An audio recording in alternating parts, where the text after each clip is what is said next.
სახელითა მამისათა დადისათა დასულისა წმინდისათა ჩვენთან არის მერტი გილოცავთ დღევანდელ დღესასწაულს მთავარანგელოზთა კრებას ყველა უხორცოთა ზეციური ძალნი აქ არიან დღეს და არა მხოლოდ დღეს ყოველ წირვაზე წმინდანთა დასი დგას ჩვენგან უხილავად იმიტომ რომ ჩვენი თვალი სულიერიც და ხორციელიც ცოდვათა სიმძიმისა გამო ვერ შემძლებელი არიან დაინახონ ის დიდი დღესასწაული რომელიც ყოველ წირვას ახლავს თან და რომ უფალთან ერთად და მის ყოვლადწმინდა დედასთან ერთად აქ დღეს არიან მთავარანგელოზთა კრებული ძალნი და წმინდანთა დასნი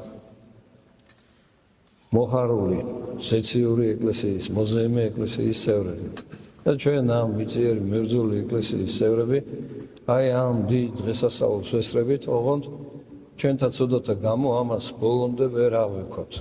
არის შემთხვევები ეკლესიის ცხოვრებაში, როცა რომ ტაძარში მდგომი თითოეული ადამიანი ამას ხედავდა და განიცდიდა. მადლობთ ღმერთს ყველაფრისათვის. დღეს წაკითხულს ამოციგულოში, როგორი ჩვენთვის ყველასთვის ყოველ დროს, ყველა წამს საგონებელი და დასამახსოვრებელი სიტყვები იქნა მოციქულთაგან ნათქვამი. დასასრულს ეპისტოლეს დასასრულს მოციქული გვახსენებს და გვაფრთხილებს. არ დაივიწყოთ კეთილი საქმე და ზიარება. წარმოიდგინეთ კეთილი საქმე, რომელსაც ჩვენ ავასრულებთ. ხილულად ჩანს რომ ჩვენ ავასრულებთ, მაგრამ მამები ამბობენ, ვინც რას აკეთებს, თავის თავს უკეთებს. ასე რომ ჩვენგან აღსრულებული კეთილი საქმე ჩათვალეთ, რომ ჩვენი სულისთვის გაწეული დიდი სამსახურია. ეს იქნება მოწყალება თუ ვთქვათ, გზაშეცდომილისა შეგონება და მოbrunება დაღუპვის გზიდან. თუ რა ვიცი, ყველა სხვა დანარჩენი საქმე. ესე იგი, ეს კეთილი საქმე ჩვენი სულისთვის აღესრულება. რა თქმა უნდა, სხვას უკეთებთ, მაგრამ ჩვენი სულისთვის არის. ეს იმ შემთხვევაში, როცა ამ კეთილი საქმით თავს არ მოვიწყოთ და არ დავიწყოთ მერე ქვეყნას, ტრაბალს, და ესეთი კარგი საქმე გავაკეთე. მაშინ დავკარგავთ მადლს, რომელიც ჩვენთვის უხილავად ზეცაში არის გამზადებული ღვთისაგან და მაშინ მივიღებთ კაცთაგან ქებას. ზოგი ესეთი არაგულწრფელი იქნება, ზოგი დამცინავი, ზოგი ალბათ მართალიც ვიღაცას მოეწონება, მაგრამ ქება, მამები ამბობენ, რომ ქებას მხოლოდ წმინდანები თუ უძლებენ და ვისაც ხშირად აქებენ, იმას მახეს უგებენ, იცოდეთ. ამიტომ ქება არ შეიძლება. ვარსპირში ზოშუკანაც საქმე თავისთავად ლაპარაკობს იმ ადამიანის შინაგან ბუნებაზე. ამიტომაც მამები ამბობენ, ხილულად აღსრულებული საქმე თითქოს სხვისთვის გაკეთებულია, მაგრამ ღმერთი ამას ჩვენი თვალთაგან ფარავს, იმიტომ რომ ღვთისგან განზადებული ჯილდო მივიღოთ და ღვთის წინაშე ჩვენი სულისთვის გაწეული დიდი სამსახურია. და ზიარება, რომელიც ეძლევა მხოლოდ ადამიანს. ანგელოზებსაც კი არ აქვთ ეს დიდი წყალობა.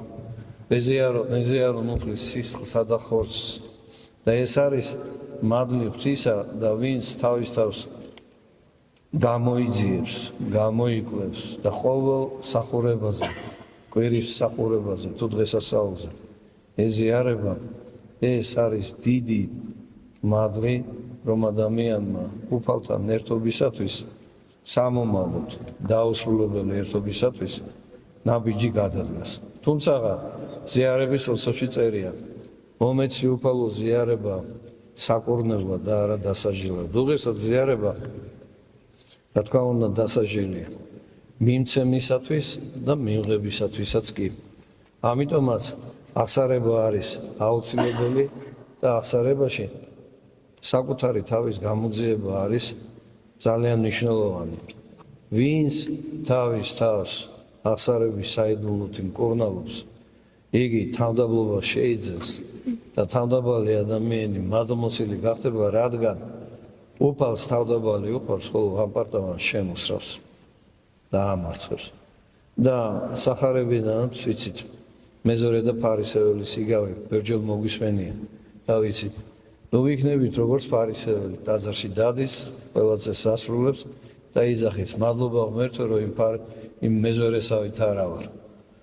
წესაც ვასრულებ, ბათელსაც შევწირა და ყველაფერს, რასაც რჯული მავალდებულებს, იმას ვაკეთებ. და ამ დროს მეზორე კი ამბობს, არა ვარ ღირსი, ახილვად, ზეცად, რამე თუ ცოდილი ვარ. ყველა უფალს ეკითხებიან გაუცდელები, რა არის რჯულში ყველაზე მთავარი მცნება. და უფალი ელმება, შეიყვარო უფალი ღმერთი შენი ყოვლითა გულითა გონებითა და ყოვლითა საცნობელითა შენითა. და მეორე მსგავსი მისი, შეიყვარო მოყვასი შენი ვითარცა თავი შენი. და ამბობს, აგრძელებს, ამ ორ ცნებაზე დაფუძნებული არის მთელი რჯული.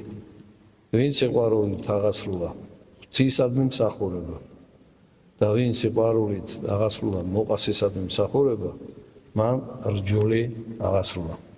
მოციქულს დავესესხები ისა. არ დაგავიწყდეთ კეთილი საქმეები და ზიარება. ჩვენთან არის ღმერთი.